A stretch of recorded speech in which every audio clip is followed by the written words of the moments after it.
मनसर तालुका आंबेगाव येथे अण्णासाहेब आवटे महाविद्यालयाकडे पिंपळगाव चौकातून पायी जाणाऱ्या खडकी पिंपळगाव येथील एका मुलीला चारचाकी भरधाव वेगाने जाणाऱ्या वाहनाने जोरदार धडक दिली।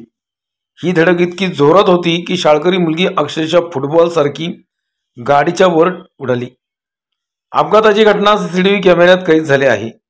अपघाताचे सीसीटीव्ही झंझावात न्यूजच्या हाती लागले आहे। मिळालेल्या माहितीनुसार खडकी पिंपळगाव येथे राहणारी विद्यार्थिनी मनसर येथील अण्णासाहेब आवटे महाविद्यालयात SY मध्ये शिक्षण घेत असलेली मुलगी ऋतुजा चंद्रकांत पारधी ही खडकी पिंपळगाव फाट्याहून मनसर अण्णासाहेब आवटे महाविद्यालयाच्या दिशेने साइड पट्टीने जाण्याचा प्रयत्न करत होती। त्याचवेळी समोरून भरधाव वेगाने आलेल्या एका चारचाकीने तिला समोरून जोरदार धडक दिली।